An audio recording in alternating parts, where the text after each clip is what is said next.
I think he did important. I think we recognise that we're going to need more great mayors from across this House and from outside Parliament to help deliver opportunity in the regions. We're absolutely clear that our programme of investment, through what is a record spending review, is designed to make sure that levelling up moves from the blueprint to reality over the course of the years ahead. Interesting. Mr. Speaker, well, this government has completely failed on growth in the economy, with the IMF taking into account all the current government proposals, currently forecasting the UK will have the slowest growth in the G7 this year. Yeah. But the Minister will also know that putting money into the pockets of the least well-off not only relieves their hardship, but puts it into the local economy, as they have to spend it of necessity back into the local economy, thus stimulating growth. So instead of choking off growth with the £20 UC cut, with the NI hike, and with the refusal to use a windfall tax to relieve the hardship of those families, what new additional measures does the government propose to help hard-pressed families and to improve that IMF forecast on growth? Thank you. The Honourable Lady cherry-picks the statistics. Last year, we were the fastest-growing economy in the G7. This year, the second fastest. And after those other countries have caught us up next year, we will return to being the second fastest and the fastest-growing economy. And there is more to come from this government to support growth. In the autumn, we will cut taxes on business investment and innovation, which we all know is the best way to drive up productivity and growth. Final question, Andrew Gwynn. Thank you. Ministers spoke earlier about using infrastructure to level up, and they're absolutely right. We need to link local communities to where the jobs are, so transport matters.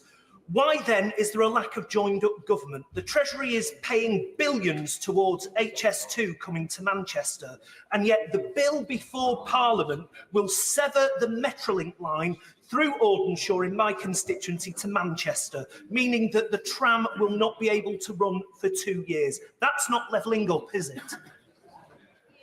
What is levelling up is making sure that we have a colossal programme of transport investment designed to make sure that connections both between regions but within regions are as strong as they possibly can be. And I'd refer to the £96 billion integrated rail plan, which sits at the heart of our ambition in this space. Clearly, on the specifics of the proposal that he mentions, that's something for transport ministers and the Mayor of Greater Manchester to discuss. The reason I let it run on because we were moving the writs earlier and we were late starting. Before I call the Secretary of State, I wish to make a short statement in context of this session. I'm exercising the discretion given to the Chair in respect of the resolution on sub judice matters to further extend the waiver granted for proceedings in January to allow full reference to the challenge to the Northern Ireland Protocol and to allow limited reference to the active legal proceedings.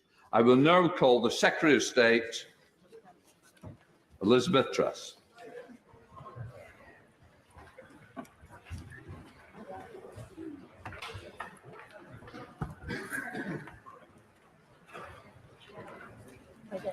Secretary Truss. Mr. Speaker, I would like to update the House on the Northern Ireland Protocol and to lay out the next steps. Our first priority is to uphold the Belfast Good Friday Agreement in all its dimensions.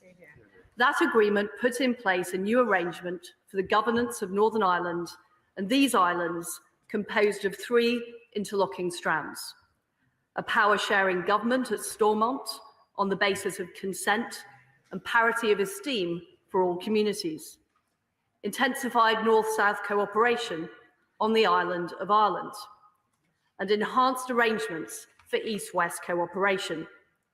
So much of the progress that we have seen in Northern Ireland rests on this agreement. And for the agreement to continue to operate successfully, all 3 strands must function successfully.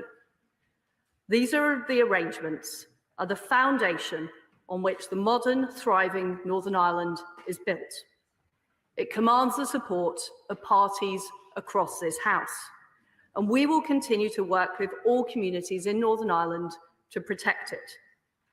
As a government, we want to see a First Minister and Deputy First Minister in place, and we want to work with them to make further progress. The basis for successful power sharing remains strong, as my right honourable friend, the Prime Minister, laid out yesterday. However, the Belfast Good Friday Agreement is under strain, and regrettably, the Northern Ireland Executive has not been fully functioning since early February. This is because the Northern Ireland Protocol does not have the support necessary in one part of the community in Northern Ireland. I would also note that all of Northern Ireland's political parties agree on the need for changes to the protocol. The practical problems are clear to see. As the House will know, the protocol has not yet been implemented in full due to the operation of grace periods and easements. However, EU customs procedures for moving goods within the UK have already meant companies are facing significant costs and paperwork. Some businesses have stopped trade altogether. These challenges have been sharpened by the post-COVID economic recovery. Rules on taxation mean that citizens in Northern Ireland are unable to benefit fully from the same advantages as the rest of the UK, like the reduction in VAT on solar panels. SPS rules mean that producers face onerous restrictions, including veterinary certification, in order to sell foodstuffs in shops in Northern Ireland. These practical problems have contributed to the sense that the East-West relationship has been undermined. Without resolving these and other issues, we will not be able to re-establish the executive and preserve the hard-won progress sustained by the Belfast Good Friday Agreement. We need to restore the balance in the agreement. Mr. Speaker, our preference is to reach a negotiated outcome with the EU, and we have worked tirelessly to that end and will continue to do so. I have had 6 months of negotiations with Vice President Maros Šefčovič. This follows a year of discussions undertaken by my predecessor. The UK has proposed what we believe to be a comprehensive and reasonable solution to deliver on the objectives of the protocol. This includes a trusted trader scheme to provide the EU with real-time commercial data, giving them confidence that goods intended for Northern Ireland are not entering the EU single market. We're already sharing over 1 million rows of goods movement data with the EU every week. Our proposed solution would meet both our and the EU's original objectives for the protocol. It would address the frictions in East-West trade while protecting the EU single market and the Belfast Good Friday Agreement. The challenge is that this solution requires a change in the protocol itself, as its current drafting prevents it from being implemented. But the EU's mandate does not allow the protocol to be changed. That is why their current proposals are not able to address the fundamental concerns. In fact, it's our assessment that they would go backward from the situation we have today with the standstill. As the Prime Minister said, our shared objective has to be to find a solution that can command the broadest possible cross-community support for years to come and protect the Belfast Good Friday Agreement in all its dimensions. That is why I am announcing our intention to introduce legislation in the coming weeks to make changes in the protocol. Our preference remains a negotiated solution with the EU, and in parallel with the legislation being introduced, we remain open to further talks if we can achieve the same outcome through negotiated settlement. I've invited Vice President Šefčovič to a meeting of the Withdrawal Agreement Joint Committee in London to discuss this as soon as possible. However, to respond to the very grave and serious situation in Northern Ireland, we are clear there is a necessity to act to ensure the institutions can be restored as soon as possible. The government is clear that proceeding with the bill is consistent with our obligations in international law and in support of our prior obligations in the Belfast Good Friday Agreement. And before any changes are made, we will consult businesses and people in Northern Ireland as our proposals are put forward. I want to be clear to the House that this is not about scrapping the protocol.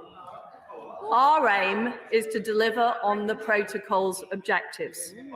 We will cement those provisions which are working in the protocol, including the common travel area, the single electricity market, and North-South cooperation, whilst fixing those elements that aren't, on the movement of goods, goods regulation, VAT, subsidy control, and governance.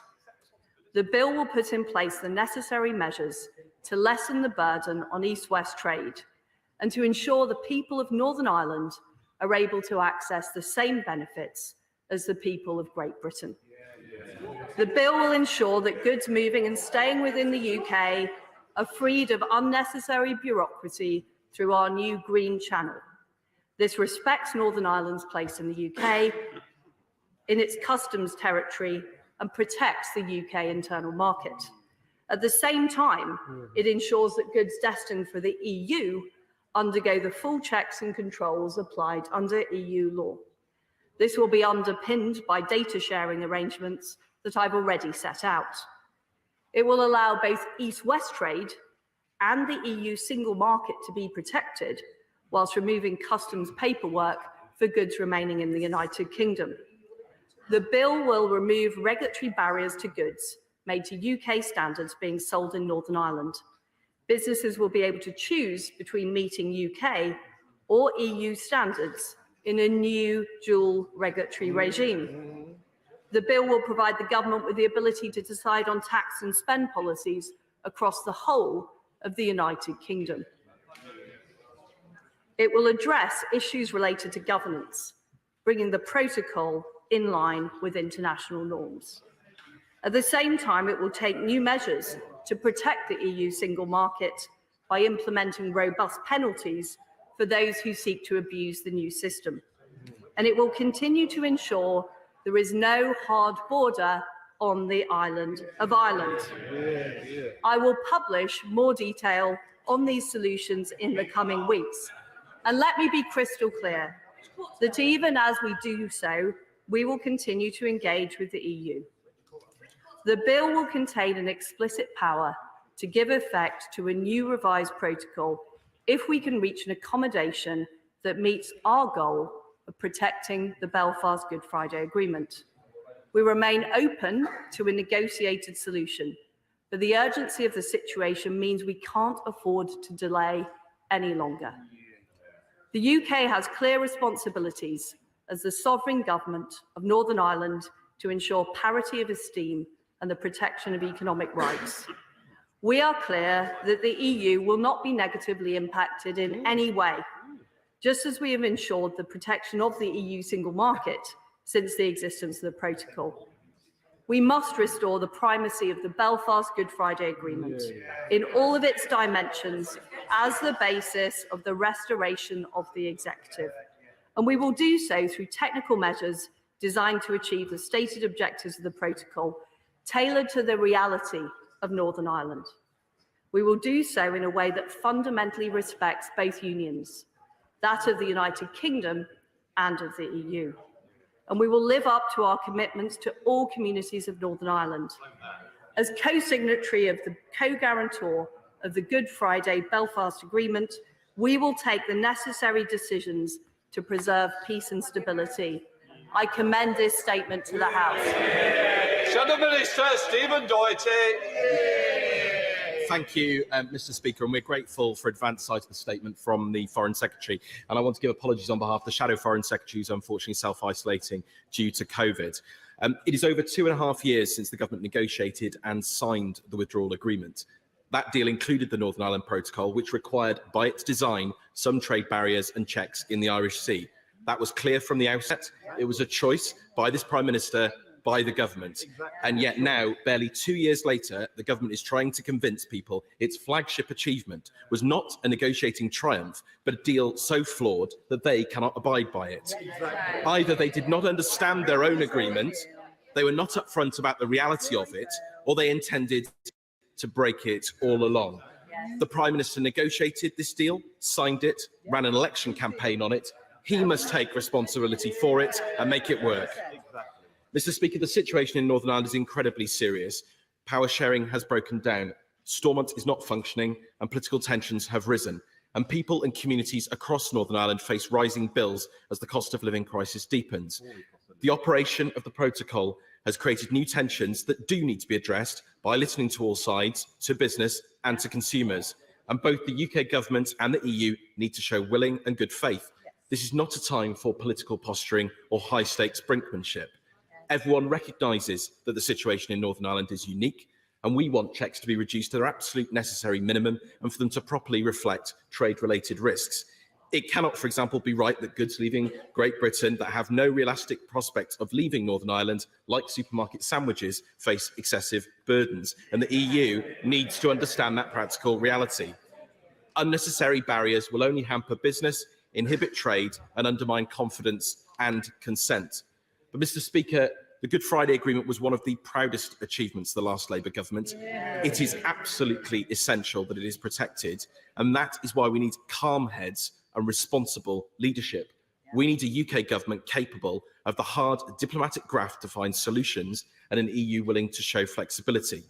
But the right response to these challenges cannot simply be to breach our commitments. It is deeply troubling for the Foreign Secretary to be proposing a bill to apparently break the treaty that the government itself signed just 2 years ago. That will not resolve issues in Northern Ireland in the long term, and rather it will undermine trust and make a breakthrough more difficult.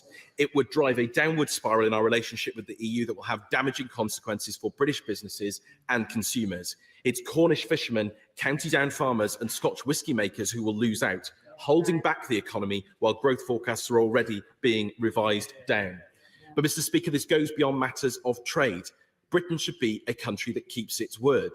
The rest of the world is looking at us and wondering if we're a country that they want to do business with.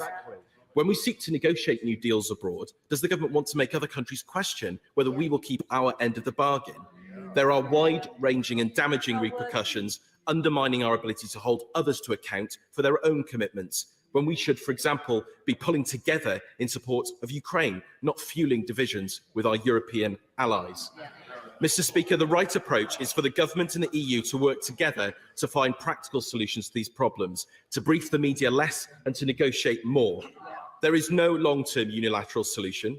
Only a solution that works for all sides and delivers for the people and businesses of Northern Ireland will have durability and provide the political stability that businesses crave and the public deserve. And we believe that that should begin with a veterinary agreement that would eliminate the vast majority of checks on produce going from Britain to Northern Ireland. New Zealand, Mr. Speaker, has an equivalence agreement, and it should not be beyond the government and the EU to negotiate one that reflects the unique circumstances in Northern Ireland. And we would also, Mr. Speaker, negotiate with the EU for more flexibility on VAT in Northern Ireland to fully align Northern Ireland VAT rules with those of Great Britain. And we would use that to take VAT off Northern Ireland's energy bills, funded by a one-off windfall tax on oil and gas producer profits, to help ease the cost of living crisis. If the government is determined to plough on with the bill the Foreign Secretary has proposed, will they agree to pre-legislative scrutiny by the Foreign Affairs Select Committee? And will they set out clearly to the House why this doesn't break international law? Mr. Speaker, Labour wants to make Brexit work and for Britain to flourish outside the EU. We want the government, but Mr. Speaker, we want the government to take responsibility for the deal it signed, to negotiate in good faith and to find practical solutions, not take reckless steps to prolong uncertainty in Northern Ireland and damage Britain's reputation. We want the EU to show the necessary flexibility to minimise all barriers and to work with the UK government and listen to all sides in Northern Ireland. That, Mr. Speaker, is the right approach. That is the responsible approach, and it's what is in the long-term interests of the people of Northern Ireland and indeed the whole of the United Kingdom. Secretary. Mr. Speaker, our priority has to be, as the United Kingdom government, peace and stability in Northern Ireland and the protection of the Belfast Good Friday Agreement. It's vitally important that we get the executive back up and running and functioning, and we fix the very real issues with the Northern Ireland Protocol. I welcome the honourable gentleman's acknowledgement that there are issues with taxation, with customs, with procedures and bureaucracy. In order to fix those issues, it does require the EU to be open to changing the protocol.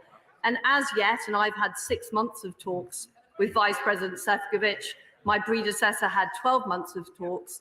As yet, the EU have been unwilling to open the protocol. And without that, we cannot deal with the tax issue, we cannot deal with the customs issue, and we will not sort out the fundamental issues in Northern Ireland. And it is our responsibility as the government of the United Kingdom to restore peace, to restore the primacy of the Belfast Good Friday Agreement, to get the executive up and running.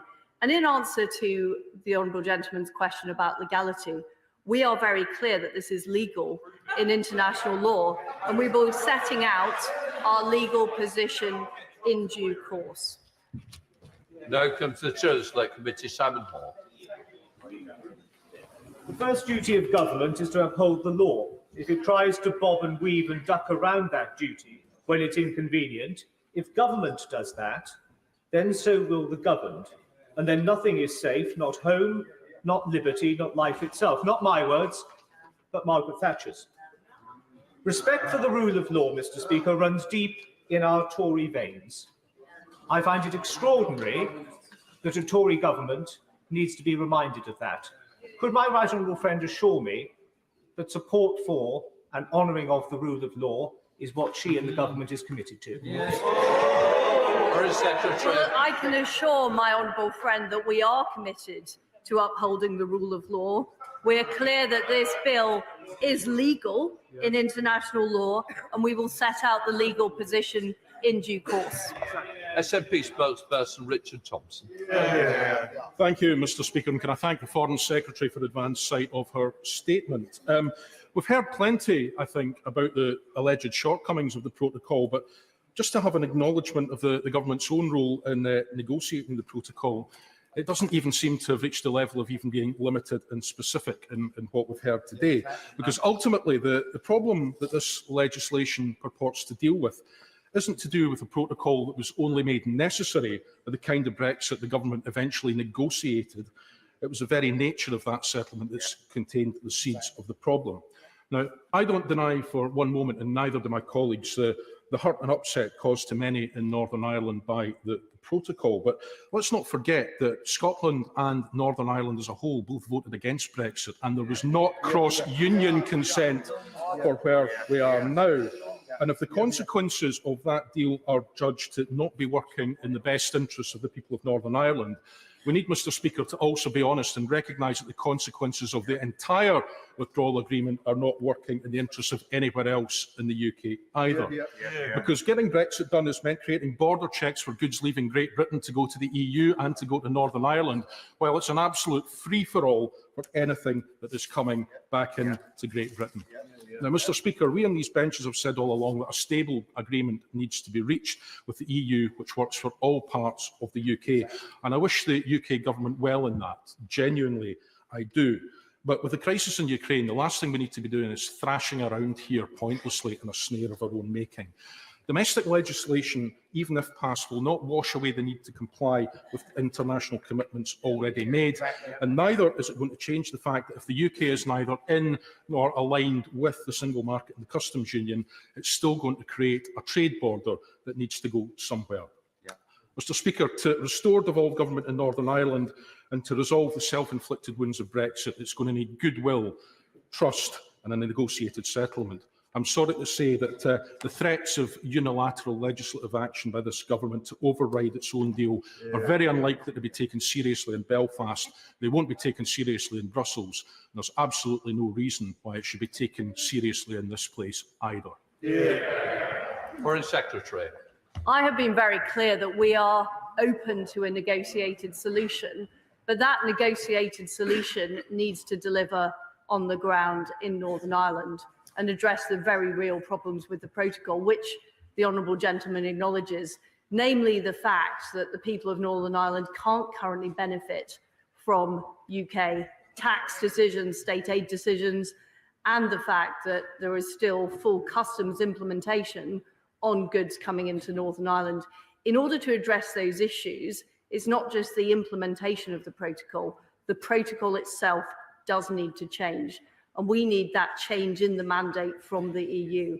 But It is absolutely our preference to have a negotiated solution with the EU, but we have to be clear that those changes need to happen. Otherwise, it's simply not going to deliver on the ground in Northern Ireland. It's not going to restore the balance as set out in the Belfast Good Friday Agreement, and we're not going to see the executive in Northern Ireland back up and running, which is what we want to see. Theresa Willis. The protocol is so unreasonable that it's actually banning the movement of tree saplings from Great Britain to Northern Ireland for planting for the Queen's Platinum Jubilee. So will the Foreign Secretary promise that her new enhanced Green Channel will not just disapply customs rules, it will also disapply these unreasonable and excessive SPS rules on plant and foods? Well, my honourable friend is Secretary. right to point out the very real issues the protocol is causing, particularly on SPS rules, and particularly in respect to goods that are never have any plans to be there are plans to transport those goods into the Republic of Ireland.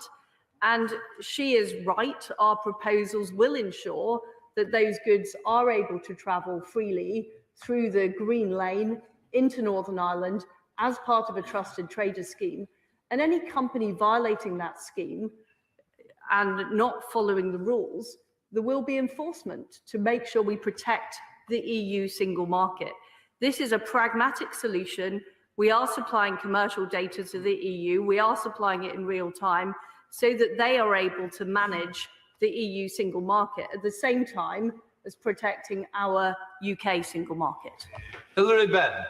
Thank you very much indeed, Mr. Speaker. I agree that the Commission needs to move further to reduce unnecessary checks and paperwork on goods moving between Great Britain and Northern Ireland. A sandwich made in Yorkshire, sold in Belfast, presents no threat whatsoever to the integrity of the European Union single market.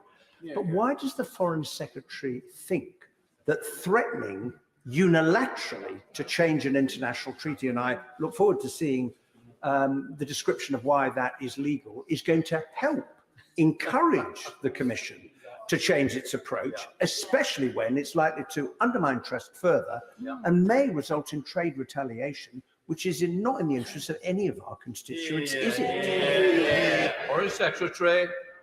Well, the honourable gentleman points out that we do need to see more flexibility from the EU, and we do need to see a change mandate, because the point he was making about sandwiches from Yorkshire, that cannot be addressed within the operation of the protocol. The protocol itself needs to be changed. And I've had 6 months of discussions with Maros Sefcovic. My predecessor had a year of discussions, and there still has not been an agreement from the EU to change the protocol itself, which would fix the issues the honourable gentleman has raised. So we are in a position now where we have seen the Belfast Good Friday Agreement undermined. We've seen the balance upset in Northern Ireland. We haven't seen the executive established since February.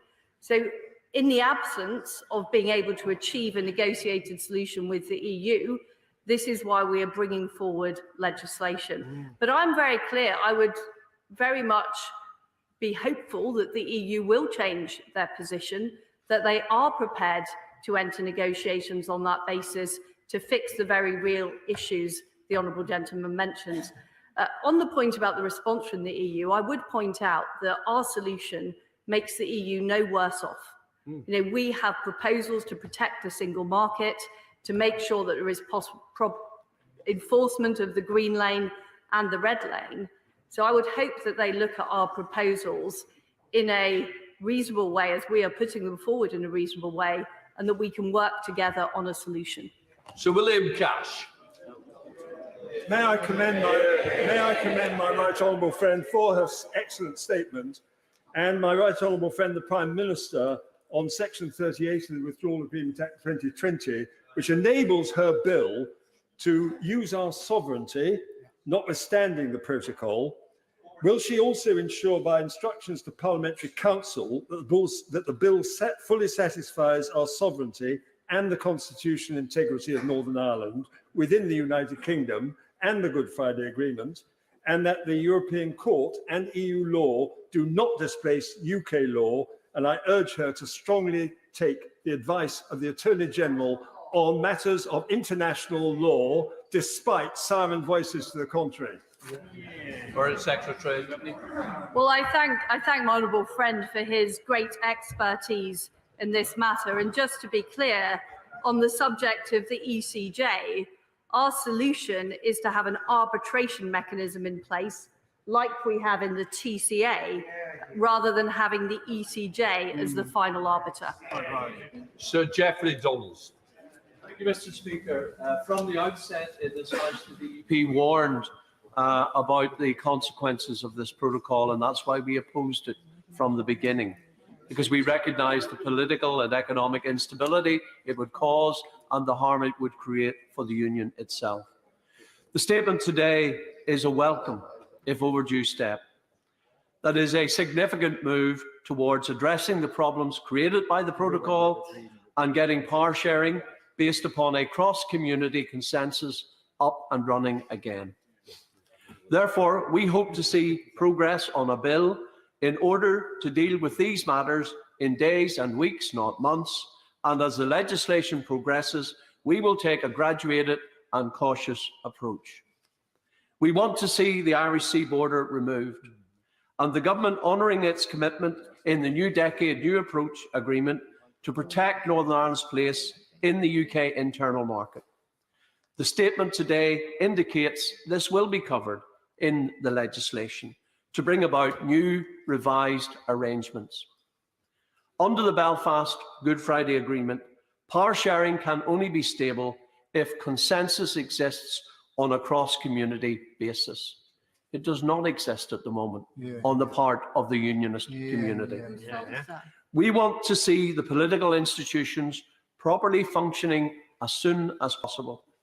But to restore unionist confidence, decisive action is now needed in the form of legislation to repair the harm done by the protocol to the acts of union and to put in place sensible arrangements that, in the words of the Queen's speech, ensure the continued success and integrity of the whole of the United Kingdom, including the internal economic bonds between all its parts. Finally, Mr. Speaker, the words today are a good start, but the Foreign Secretary will know that it is actions that speak louder than words. And I welcome her commitment to such decisive action in this statement to the House. Foreign Secretary. Well, I thank the honourable gentleman. What everybody in Northern Ireland agrees on, all parties, is that the Northern Ireland Protocol is not working. And we don't have cross-party consent to move forward.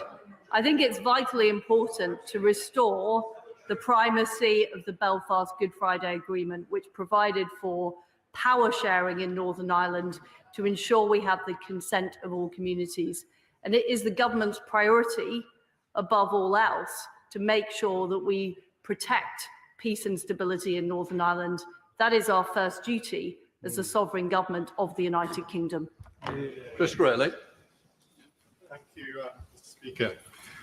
We hear a lot in today's discussion about the legal position of the United Kingdom.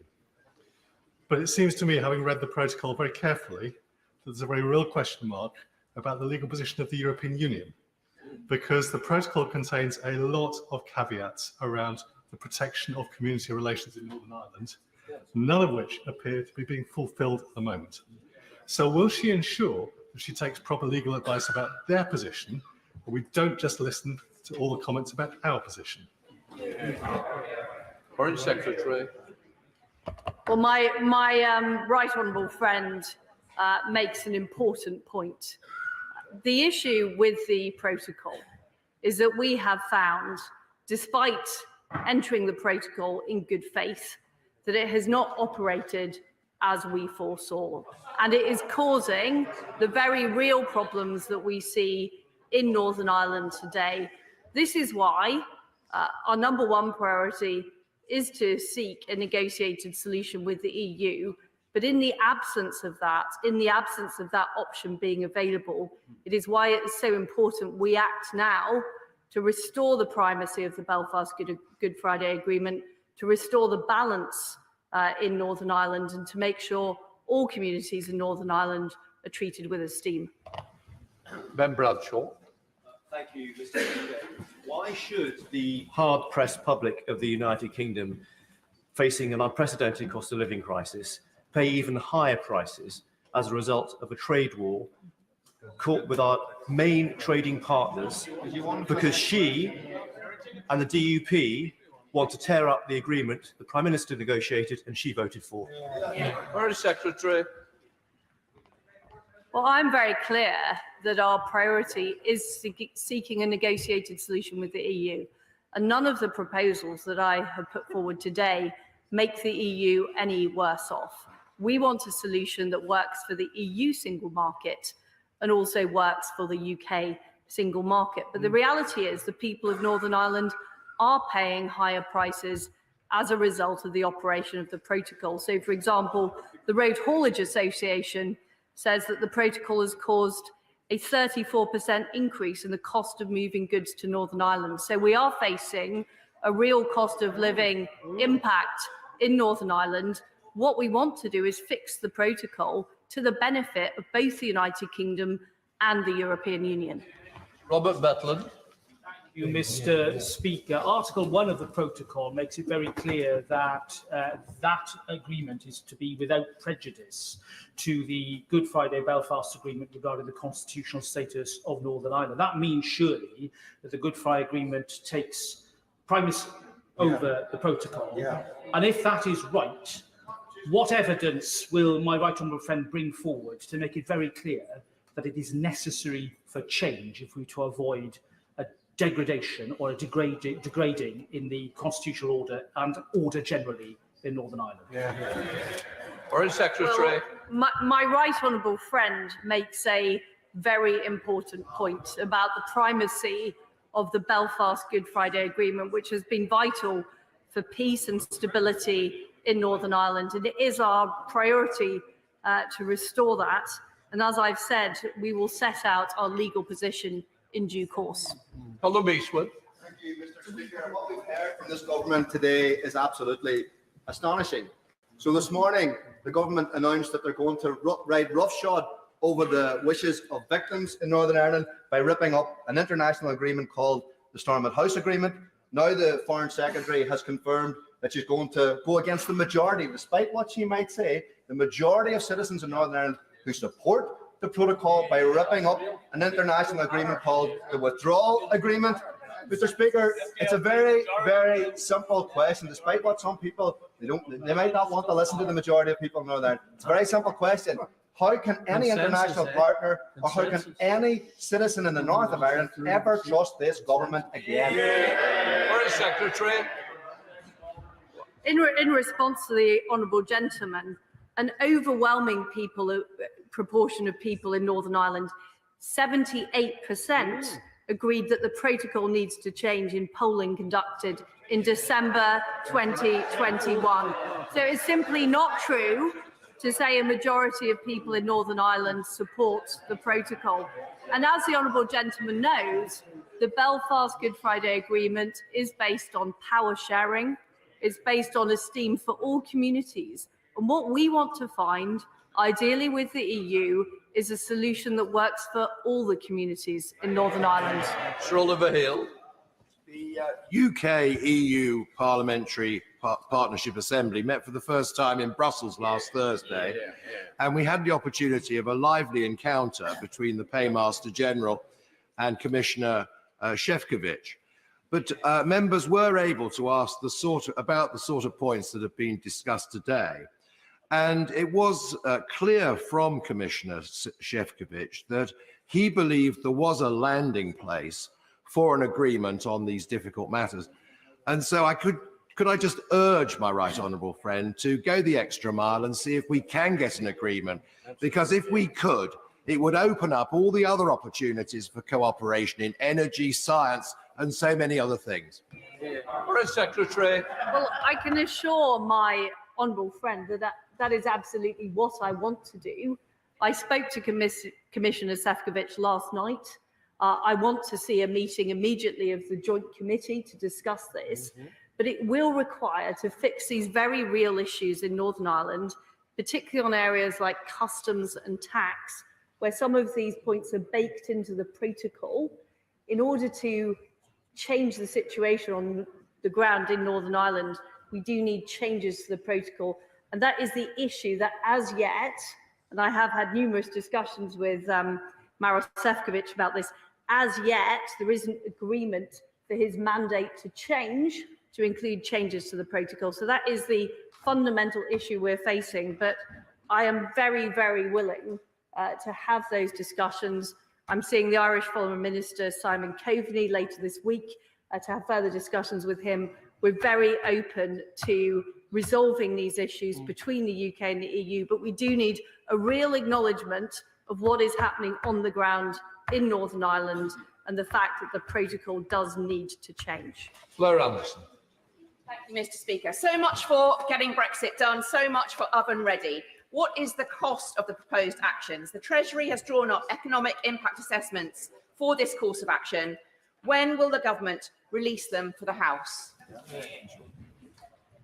Well, the solution that we are putting forward will actually save costs by reducing the bureaucracy that traders are currently facing shipping goods into Northern Ireland. So our overall proposal benefits traders into Northern Ireland. It benefits the people of Northern Ireland. It doesn't make the EU any worse off, and it helps protect the single market. Mark Francois. Thank you, Mr. Speaker. I warmly welcome this statement, as I'm sure will the Nobel laureate Lord Trimble, who wrote in the national newspaper this morning it was urgent to address the problems of the protocol.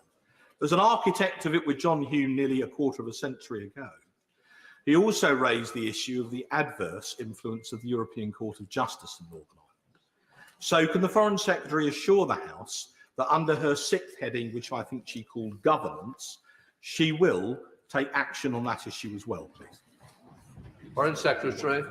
I can assure my honourable friend that we will take action to ensure the arbitration mechanism is in place for Northern Ireland as it is in the TCA, rather than having the ECJ as the final arbiter, which it is as present. And he is right to highlight the article today by Lord Trimble.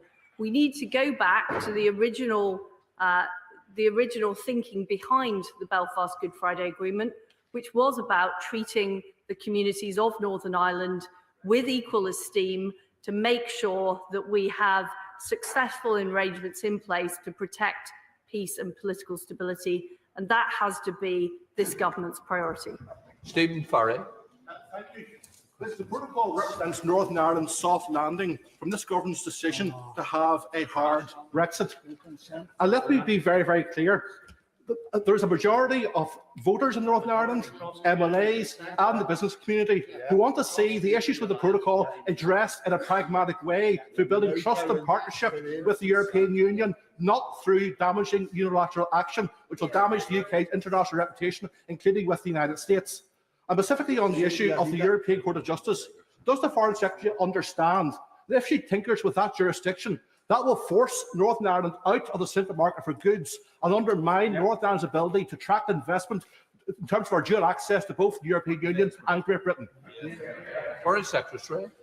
Well, what we're proposing for Northern Ireland is a dual regulatory system that encompasses either EU or UK regulation as those businesses choose, that reflects its unique status of having a close relationship with the EU whilst being part of the UK single market. Duncan Smith. Welcome my right honourable friend's statement. The powerful article that was referred to by Lord Trimble, one of the architects of the Good Friday Agreement, makes it very clear that the maintenance of the Good Friday Agreement overcomes everything else. And so to that extent, it would be helpful if those who bang on about this at the moment on the other side to know if they read the protocol, Article 13.8 makes it absolutely clear that the protocol can be, through negotiation, changed in whole or in part. Now, the point here is, therefore, my right honourable friend is quite correct. The EU now needs to step up to their responsibilities in that protocol and do what 13.8 tells them to do. Foreign Secretary.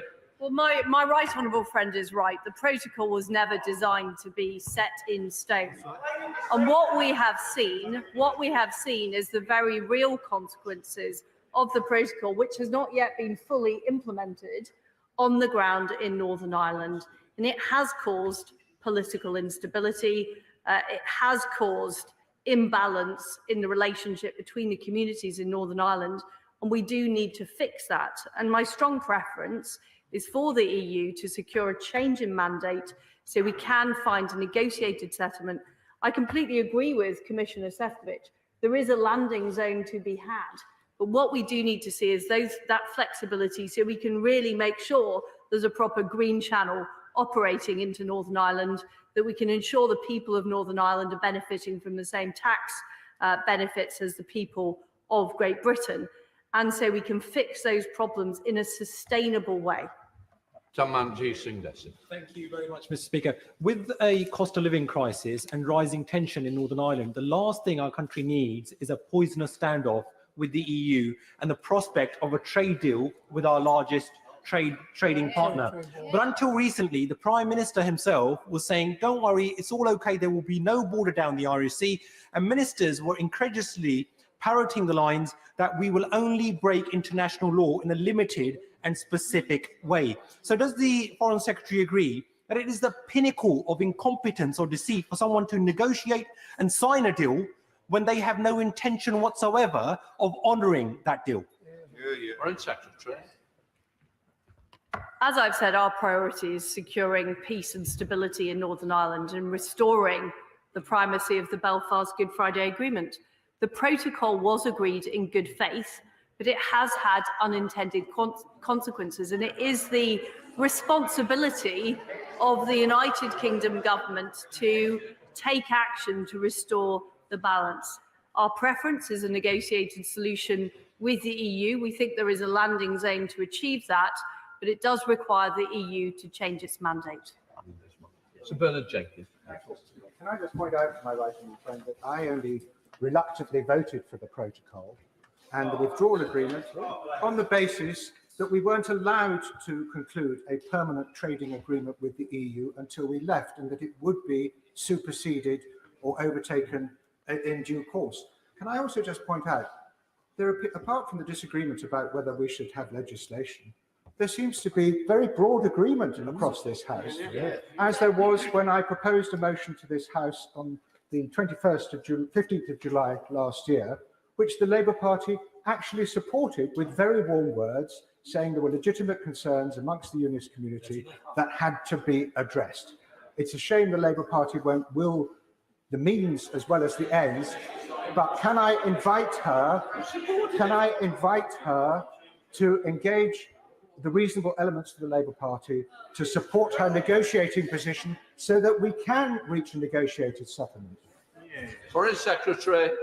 I am very happy to engage with colleagues across the House, in particular to explain the issue of why there needs to be a change in the protocol itself to fix the issues about making a clear green lane between GB and Northern Ireland and resolving these taxation issues. Because that is the fundamental issue with the negotiations with the EU, which we have conducted in good faith. I've had numerous negotiations and conversations with Commissioner Šefčovič over the past 6 months, but fundamentally, the EU's mandate does not allow those changes to be made that would help us create the green lane, to create the free flow of goods between GB and Northern Ireland, and also address this unfairness in the tax system, where the Chancellor announces a cut to the VAT on solar panels, but that can't be implemented for the people of Northern Ireland. Leila Moran. Mr. Speaker, however, she may dress this up. Unilaterally changing a previously agreed international treaty is breaking it, and it is doublespeak to suggest otherwise. The consequences are real. Ordinary families up and down this country will have higher prices to pay because of a trade war. So could she take this opportunity to be honest with the British people? If we get to the point where tariffs are raised as a result of a trade war with the EU, how much will they have to pay? Or does she not care? Foreign Secretary. Well, we're very clear that this bill is legal in international law, and as I've said, we will set out our legal position in due course. Our proposals, which we'll be outlining in more detail over the coming weeks, are very clear about how we protect the EU single market. Currently, businesses in Northern Ireland and Great Britain are facing increased costs as a result of the Northern Ireland Protocol. Our proposals would deal with those costs whilst protecting the EU single market. The EU will be no worse off as a result of our proposals. Scott Mann. Thank you, Mr. Speaker. There's genuine anger in the Loyalist community about the protocol and the way in which many people feel it undermines their British identity. Now that it has been unanimously rejected at the ballot box by the unionist community, what assurances can my right honourable friend give me that if the negotiations continue to fail, we will see a bill over the coming days and weeks, not months, in this House? Foreign Secretary. We're committed to introducing a bill to resolve the very real issues on the ground in Northern Ireland. In parallel, we are open to negotiations with the EU, but in order to proceed on those negotiations, the EU do have to be willing to change the protocol itself to fix those very real issues. Paul Blomfield. Thank you, Mr. Speaker. The Foreign Secretary knows that there were only 3 ways of protecting Northern Ireland's special position after Brexit: a land border on the island of Ireland, which we all reject; closer alignment between the UK and the EU, which business wanted but the government rejected; and a sea border. The Prime Minister chose a sea border. He knew the checks it would involve, but he denied it to the unionist community. Now, there are solutions which can be negotiated, but isn't the reason for today's statement that the government and the Foreign Secretary, for reasons of her own ambition, see advantage in fuelling Brexit divisions? Foreign Secretary. I don't agree with the honourable gentleman's analysis. There is a solution, and we have put it forward to the EU, of using commercial data that is collected in the normal course of business, sharing that in real time with the EU, making sure there are strong protections on the trusted trader scheme so that any untoward activities are acted against. We can do all of that and make that happen and protect the EU single market, whilst at the same time enabling the free flow of trade. What we need, though, is we need flexibility in the EU's mandate so they are prepared to change the protocol. And as many people in this House have already said, the protocol was never intended to be set in stone. But it is our duty as the United Kingdom government to act to restore peace and stability in Northern Ireland. Okay, you're right, Rosa. Thank you. Thanks, Rosa. All right. Were great. The thing which made it only tolerable was that we knew this was unfinished business. Today, we face just the problems which the protocol itself foresaw. The protocol, of course, as my right honourable friend has said, has provision for it to be changed. Can I just invite her, as I welcome this, the right solution for the way forward, and what nonsense we've heard. This is a solution that could be negotiated. As I welcome it, could I just ask her to repeat once again that we will protect the EU's legitimate interests as we restore the primacy of the Good Friday Agreement and the constitutional integrity of the UK? Foreign Secretary. Well, my honourable friend is absolutely right. We've already established the trusted trader scheme. We've already established data sharing with the EU of commercial data. What we're proposing as part of this bill is proper enforcement to make sure the EU single market is protected. That is the best solution, in our view, that makes sure there is free flow of trade between Great Britain and Northern Ireland, whilst at the same time protecting the EU single market. I think we have heard across the House today that people recognise there are real issues with the Northern Ireland Protocol. My number one preference is to get a negotiated solution with the EU, but they do have to be willing to look at these type of pragmatic solutions that will both protect the EU single market, but also the sovereignty and territorial integrity of the United Kingdom. Ian Paisley. Madam Deputy Speaker, the Foreign Secretary must be alarmed at the comments that emerged this morning from the chairman of Marks and Spencer. Already he's had to close his business in France. His business in the Republic of Ireland is about to close. Oh, he's a Conservative, therefore he should not be doing business. That seems to be the Liberal view emerging. His business in the Republic of Ireland to export goods has to fill in 700 pages. It has to do that within an 8-hour period. It has to do some of that wording in Latin to satisfy the European community. And it also has to do it in a certain type font, or else it will not be allowed. It costs him an additional £30 million. He has said this morning on the radio that the EU has told him that they would like the same procedures for his businesses in Northern Ireland. This is a power grab. People talk about a trade war. This is a trade war to crush business in Northern Ireland. Will the Foreign Secretary ensure that whenever she's speaking to the Cabinet, that they know clearly that if they keep the protocol, power sharing isn't coming back? Foreign Secretary. Well, I've been very clear in my statement, Madam Deputy Speaker, that we are bringing forward legislation to sort this issue out and to deal with the bureaucracy that we're seeing, the requirement for customs declarations, customs codes from businesses who are simply operating within the United Kingdom. That is why we want to create the green lane that allows properly protected goods to be freely move within the United Kingdom, and we're committed to that legislation. Now, if in the meantime, in parallel, the EU are prepared to move to a negotiated settlement to resolve the very issues the honourable gentleman is raising, of course we are open to those talks, but we will not allow it to delay us taking the action we need to take to restore the primacy of the Belfast Good Friday Agreement. Dr. Andrew Morrison. Ireland Affairs Select under my chairmanship produced a comprehensive set of alternative arrangements that were workable and high-tech that would erase the need for the current perniciously applied checks that most in this House agree are unnecessary. Given that they would satisfy the stated objections of the European Union, why does she think they have been stonewalled by the EU? Foreign Secretary. Well, I'm not going to speculate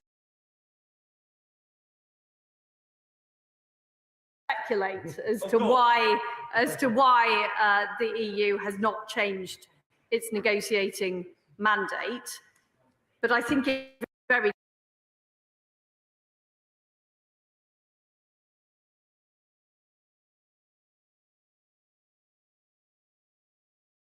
clear that there is a solution here. My honourable friend worked very hard on this.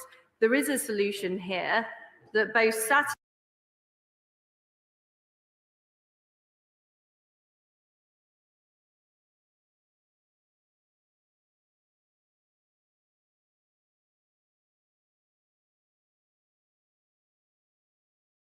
satisfies the requirement to protect the EU single market, at the same time restores the primacy of the Belfast Good Friday Agreement.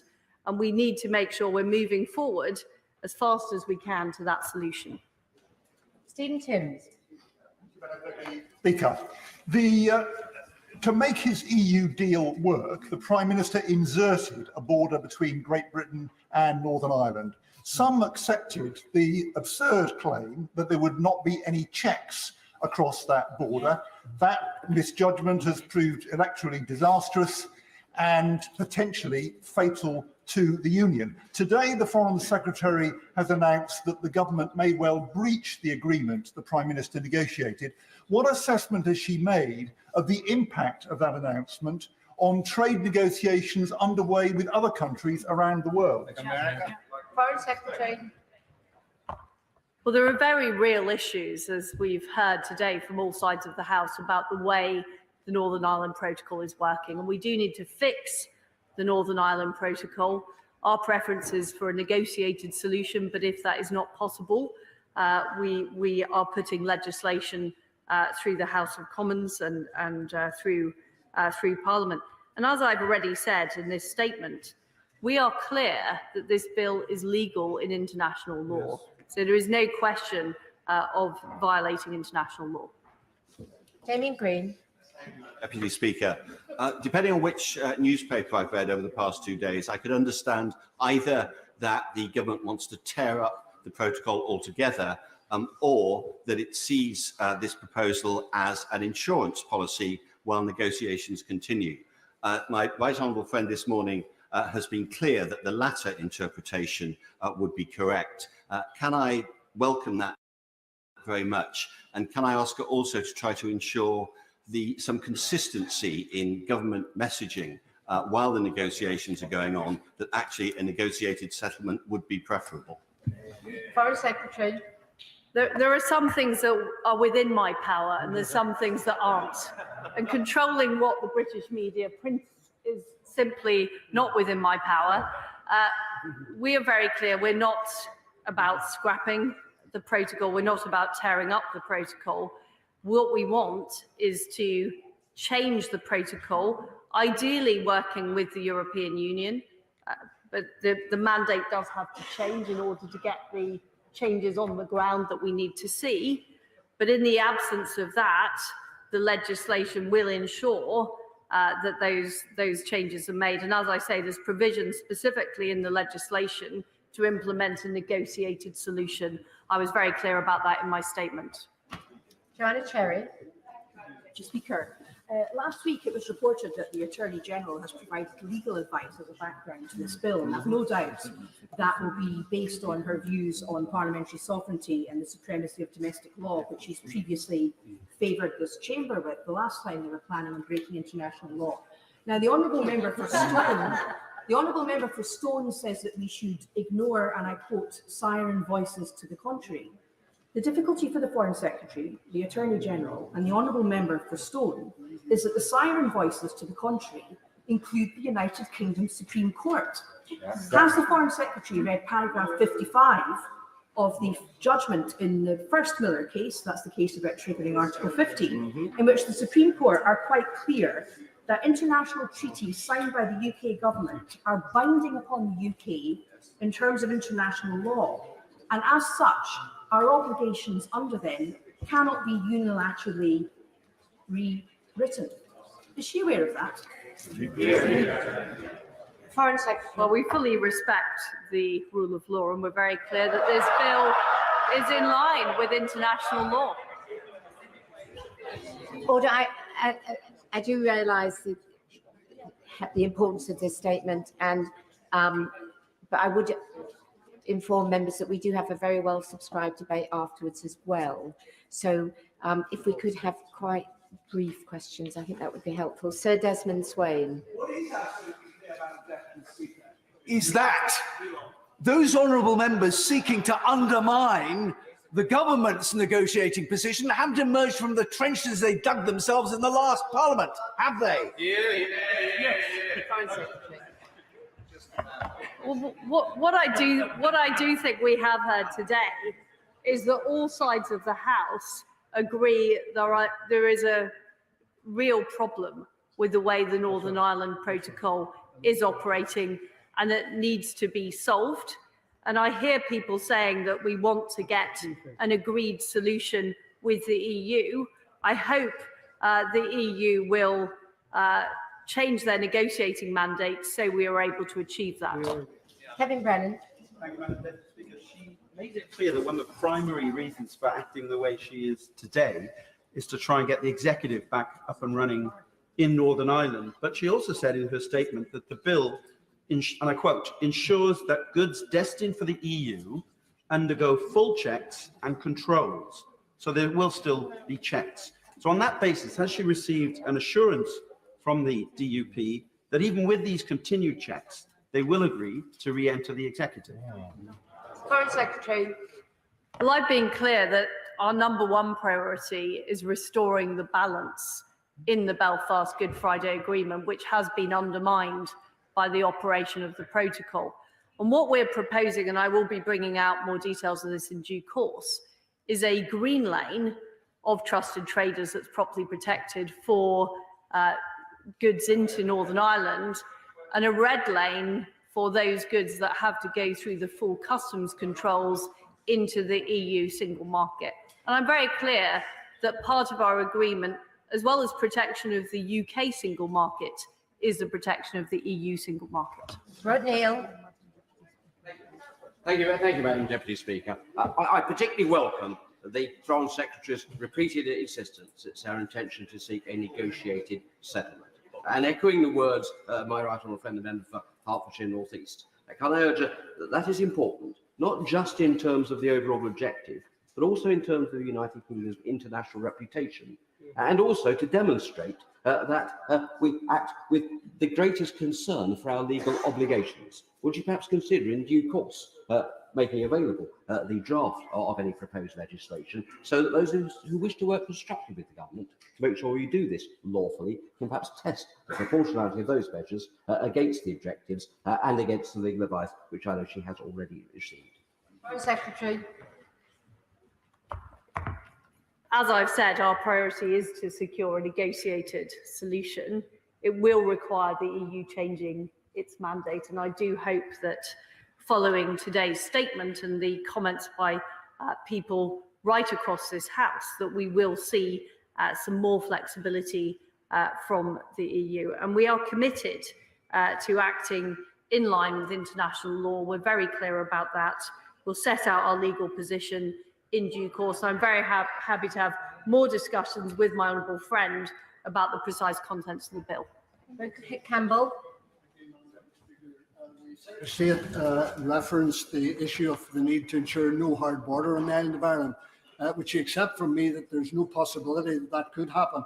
It's simply not practical, not possible. There's no political consent for it, and would be easily avoided if it were to come about. So that is a nonsense that needs to be dismissed. But in terms of the cross-community consensus, can she assure the House and the people of Northern Ireland that her bill will be placed before Parliament, before the summer recess, in order for people to see what progress has been made practically rather than the words? Foreign Secretary. I'm very clear that we will be bringing the bill out in the coming weeks. That is an important priority for this government, and we understand that we cannot see any more delay. We've already had 18 months of negotiations with the EU on this issue. Regrettably, we're not yet in a position where the EU is willing to consider changing the protocol. That is why we are obliged to take forward the bill. During that time, as I've been very clear, we remain open to negotiations, provided there is a willingness to address the real issues on the ground in Northern Ireland. Pete Bone.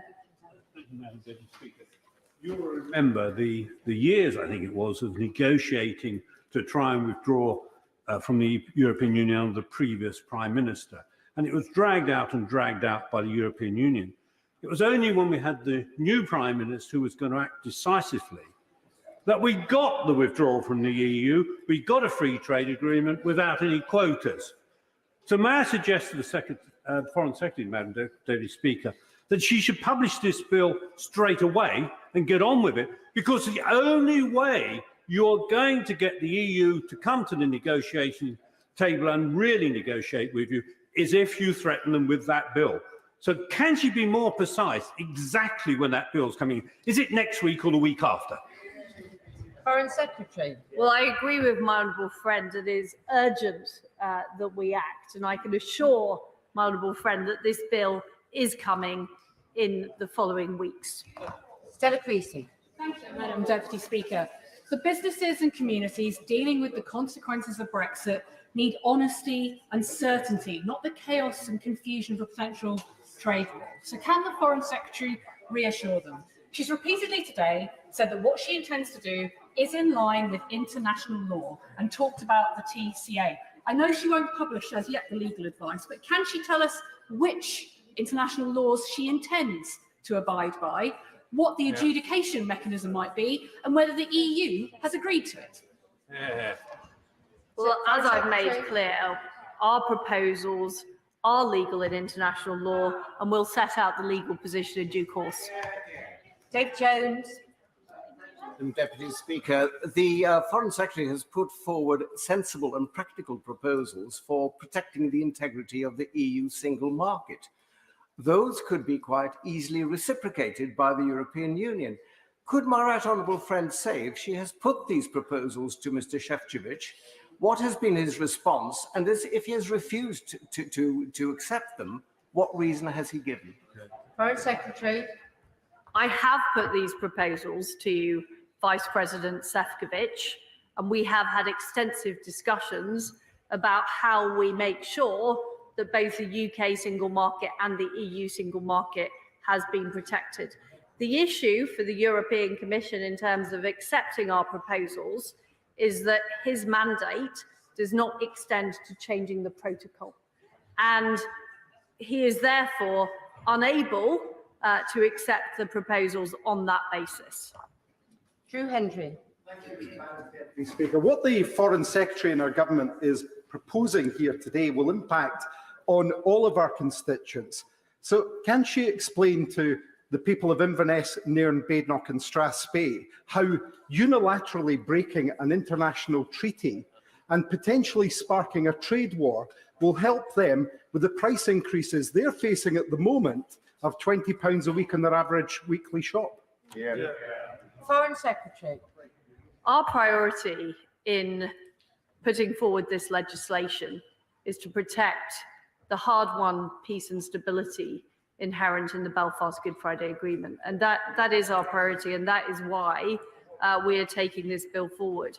But we're very clear that in our proposals that protect the EU single market, that make sure there is no irregular activity, that the EU are no worse off as a result of the proposals. Kelly Tolhurst.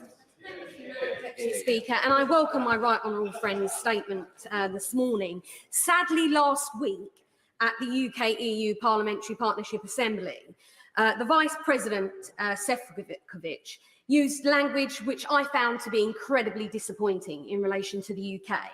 Does my right honourable friend agree with me that it is also incumbent on the EU to enter into sensible negotiations with the United Kingdom in order to find practical and deliverable solutions for the real problems that the people of Northern Ireland are facing, because it's incumbent on us and the EU to work together to deliver for the people of Northern Ireland?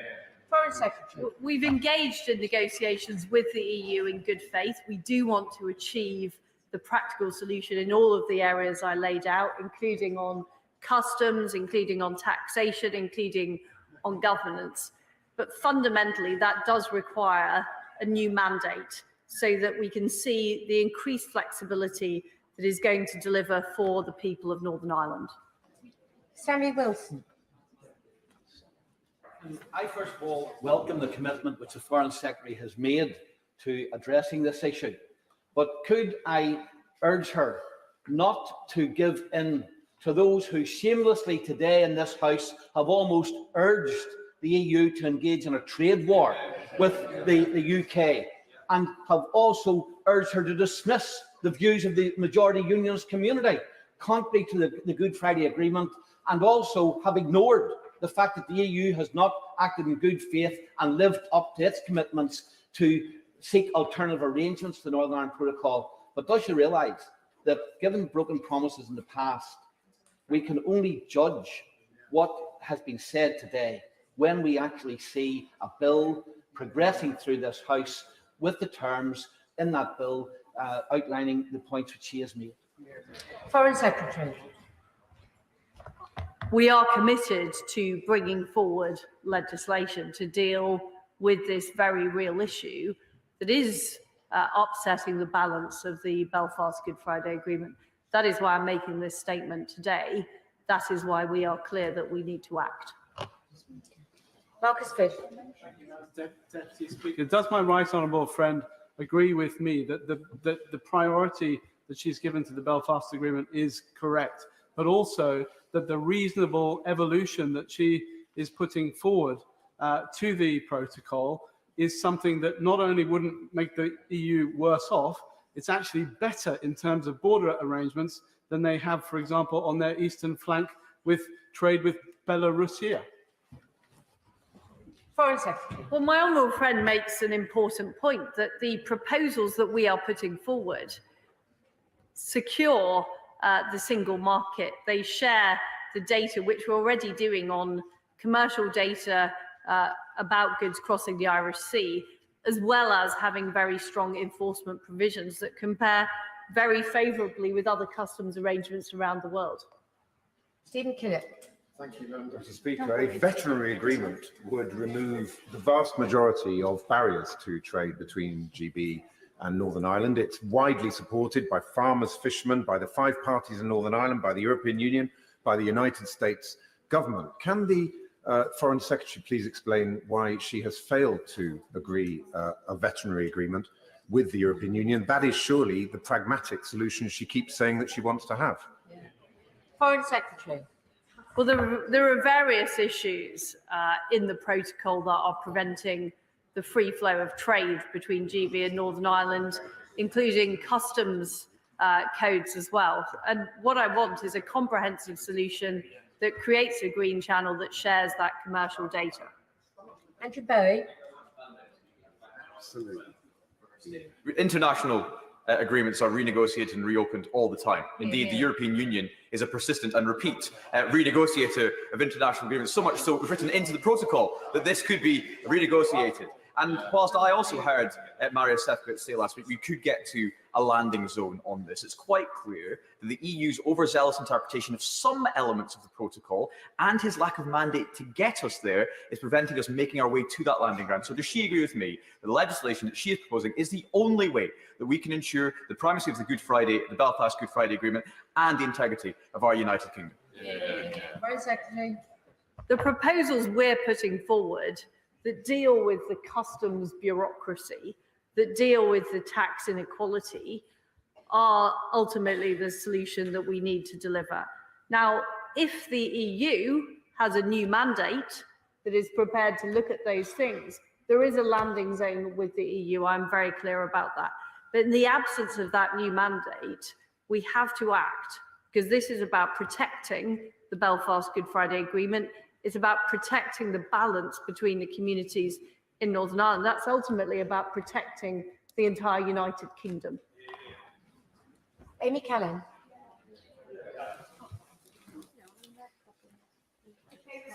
This House in 2019 that the protocol he negotiated was a great success for Northern Ireland, fully compatible with the Good Friday Agreement. So to be clear, why is this government now abandoning its oven-ready Brexit deal? Foreign Secretary. The protocol was agreed in good faith by the Prime Minister, but it has had unintended consequences.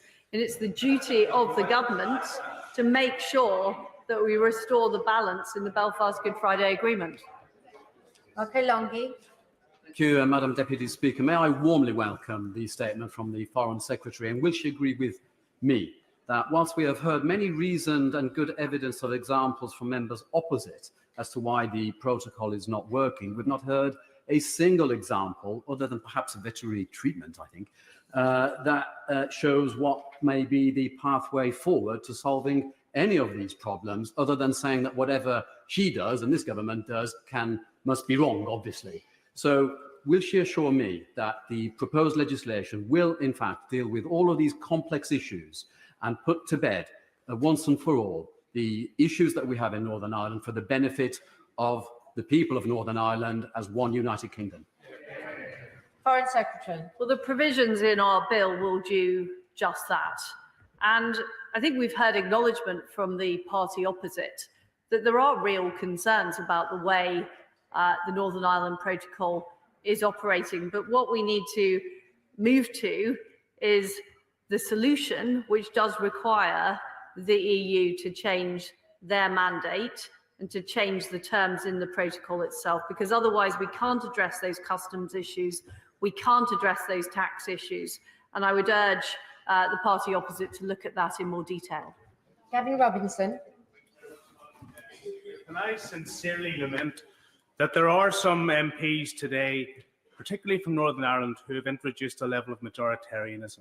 That's not going to work in Northern Ireland. That's not how our system operates. But can I offer welcome to the Foreign Secretary's statement today and to the work that the Northern Ireland Secretary has engaged in for some time now. This House is aware of the white paper that was published last summer, aware that the conditions to trigger Article 16 had been met, and are now fully aware of the constitutional imperative for good governance and democracy in Northern Ireland that this is resolved. But can I implore the Foreign Secretary, in recognising that it is urgent, that weeks and weeks for the introduction of legislation, the passage of that legislation isn't enough. We need to see movement now. Foreign Secretary. Well, the reason I'm giving the statement to the House today is because we are bringing forward legislation in the coming weeks to address the precise issues that the honourable gentleman mentioned. And he is right. Ultimately, the Belfast Good Friday Agreement is founded on power sharing, on respect for all communities in Northern Ireland, and that is what we are reflecting in our proposed solutions. Greg Smith. Thank you, Madam Deputy Speaker. I welcome the Foreign Secretary's statement. The path my right honourable friend has set out is exactly the right one. That as there has been 18 months of negotiations so far that has been met with what Lord Trimble describes in his article today as a brick wall of intransigence, whilst a negotiated agreement is indeed the preferable one, the issues thrown up by the protocol in its interpretation by the EU today are throwing up such serious consequences to the Good Friday Agreement and to our economy and to our union. Will she set a deadline by which negotiations must be completed by? Foreign Secretary. Well, to be clear with my honourable friend, we are bringing forward legislation in the coming weeks, and that legislation will progress through Parliament as normal as legislation does. Now, in parallel to that, if we are able to reach a negotiated solution with the EU, which will require them to change their mandate, then by the time that the bill goes to royal assent, we can put that into the bill. But we will not allow those negotiations to slow down the path of legislation. That is very important because we understand that the situation is urgent. We've already had 18 months of negotiations which haven't yet borne fruit, and therefore we cannot allow any more delay to take place. Caroline Lucas. Thank you very much, Madam Deputy Speaker. Can I press the Foreign Secretary on why she's laying the ground for a trade war with our largest trading partners, just as the Bank of England is warning of an apocalyptic rise in food prices, because those are the tactics and the threats that she's making? And will she meet with the UK Trade and Business Commission to discuss our recommendations for a way of removing the bulk of checks in the Irish Sea with a veterinary agreement and standards protection? The honourable member for Aberravon made the same point. She said she wants a wider agreement, but why not start with that veterinary agreement and with standards, unless in fact she's aiming to dilute standards and remove them? Foreign Secretary. Well, I'm very clear that our proposed solution reduces bureaucracy all round and makes the EU no worse off in that we continue to protect the single market, we continue to supply that commercial data, we'll have strong enforcement mechanisms. I'm very happy to hear the Honourable Lady's ideas in more detail, but the fundamental issue is those customs requirements that are baked into the protocol are creating this bureaucracy, and without changing the protocol, we're not able to deal with that. Robin Miller. Honourable friend's statement and her determination to see progress in this. I welcome too the contributions from many members who've made the point that change is necessary. Does my right honourable friend agree with me that in fact we share common goals of economic prosperity for Northern Ireland, of preserving the Belfast Good Friday Agreement, and actually the integrity of our respective unions? And does she think that a focus on these goals is the key to getting us through the next month? Foreign Secretary. my honourable friend makes a very good point. We do share those goals. I know everybody in this House is committed to the Belfast Good Friday Agreement. I've heard many across this House express an understanding of the problems that the Northern Ireland Protocol is causing. I think where there is disagreement is how we pursue those goals. And as I've said, I'm open to a negotiated settlement, but it does require changes to the protocol. And what we can't allow is any further delay, which would have a worsening effect on the position in Northern Ireland and undermine further the Belfast Good Friday Agreement. Vera Hobhouse. Brexit is already making people poorer. The government is now risking plunging the UK into a trade war with our closest neighbour and biggest trading partner. For farmers in Somerset and Devon, this would be a disaster. The Foreign Secretary, when she was the Trade Secretary, has already sold farmers down the river. So is she prepared to do the same again for farmers across the southwest who are already teetering on the brink? Foreign Secretary. Well, I don't agree with the Honourable Lady's characterisation as my time as Trade Secretary, where we open new opportunities for British farmers around the world. And I've always believed that the food that Britain produces is so excellent, it is well capable of competing with other offers around the world. Jack Brereton. My right honourable friend agree that we should send a very clear message to those in Brussels who would wish to see us backslide on Brexit or undermine and break up our precious union, that this will never be acceptable to this government. Foreign Secretary. Well, I've been very clear that our priority is restoring the balance of the Belfast Good Friday Agreement. And whilst our preference is to secure a negotiated outcome with the European Union, we cannot delay in taking the action we need to take to restore that balance in the Good Friday Agreement and protect our precious union. Barry Gardner. Emergency safeguarding measures are provided with the legal basis under the protocol, but under the protocol they can only be temporary. The problem the Secretary of State has is that there is no basis, legal basis within the protocol for a permanent change. She says that she wants a negotiated settlement, and of course we would all seek to have that. But how is the bill that she proposes to introduce into this House unilaterally going to change the position in international law, which is that she cannot unilaterally abrogate the treaty that she signed? Foreign Secretary. Well, as I've said, the bill is legal in international law, and we will be setting out the position in due course. James Davis. Thank you very much, Madam Deputy Speaker, and I thank my right honourable friend for her statement. Will she comment on the transfer of data within the UK's trusted trader scheme to the EU and how that process could be further improved? Foreign Secretary. Well, we're already sharing large amounts of data that we collect as part of the trusted trader scheme with the EU to give reassurance that trade isn't being diverted from the GB Northern Ireland route into the EU. And we want to build on that with enforcement measures so that those violating the trusted trader scheme are not allowed to continue to do so. Paul Gurdon. Thank you, Deputy Speaker.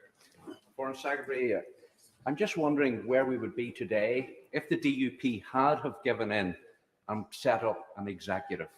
Would we be at this position where we have got a start, I call this a start, to trying to redress some of the problems we have with the Northern Ireland Protocol? And in doing so, I want to just highlight one area. Many people within Northern Ireland seen the protocol as the introduction of a surrender act for Northern Ireland to become part of an all-Ireland economy. And that has created its own difficulties. And many people focused on to do with veterinary medicine and to do with food, but it affects every aspect of our economy. But it's mainly, I'm really worried about the constitutional position and the message that that has given to Northern Ireland. Those who've seen it as a surrender act, I'm telling you today, it is no surrender. Foreign Secretary. There are fundamental issues that have been exposed since the protocol came into being that have damaged the East-West relationship for Northern Ireland, which is a key tenet of the Good Friday Agreement. Those issues will have to be fixed, otherwise they will be a running sore. Alan Brown. Madam Deputy Speaker, if the Foreign Secretary had some self-awareness, she would realise the argument there were unintended consequences of the protocol and the EU need to change because they're somehow acting in bad faith by upholding the deal that the UK government negotiated. She realised that's a ridiculous argument. But if she has such an obvious customs solution that won't cost companies any more in IT rollout and will actually save companies money in the UK and in Europe and protect the European single market, why doesn't she just publish these proposals just now if they're so obvious and easy to move forward on? Foreign Secretary. I've explained the outline of the proposals and I will be publishing more details in due course. Claire Hanna. Thank you very much. It's curious that the Foreign Secretary chose to quote polling rather than fresh election results that show a comfortable majority of people support the protocol and an even larger majority reject the idea of holding the institutions to ransom. The Foreign Secretary is misrepresenting our position and the position of the people of Northern Ireland who want the protocol as a protection from Brexit, and while they are happy to see it evolve, they know that there wasn't a whisper about consent or consensus when the party opposite and the party below me were voting gleefully for ever harder versions of Brexit. Where there is unanimity, it is in distrust for the cynical approach of this government. And I ask, when will this government stop using our fragile, shared society for their own malign political needs? Foreign Secretary. The Honourable Lady knows that the Belfast Good Friday Agreement is based on the principle of power sharing. And that requires the consent of all communities in Northern Ireland. And that is what we are seeking to achieve with the legislation we're putting forward. Carla Lockhart. Madam Deputy Speaker, other members have referenced Lord Trimble's article where he says the government must now act on its responsibility to safeguard the future of Northern Ireland and replace this damaging and community-splitting protocol. And with his comments in mind, one really wonders what John Hume would make of the divisive and majoritarian approach of his successor from the member for Foyle. The Foreign Secretary's statement is welcome and correctly identifies some of the fundamental problems with the protocol and the need to act in the absence of agreement with the EU. Given the Foreign Secretary has accepted the need to address these issues urgently, does she understand that good intentions for another day will do nothing to address the urgent problems faced, and we need to have words backed up with actions immediately? Secretary. As I've said, we'll be bringing forward legislation in the coming weeks. Christine Jardine. Deputy Speaker, I wonder if the Foreign Secretary appreciates the extent of the frustration and anger amongst not just this side of the bench, but in the country, for the fact that she comes here today and talks about unintended consequences of an agreement which this government signed and were warned would have exactly these consequences. And she talks about protecting our precious union. Does she appreciate that the consequences of a unilateral withdrawal from the Northern Ireland Protocol would have serious implications for that union that she seeks to protect? Foreign Secretary.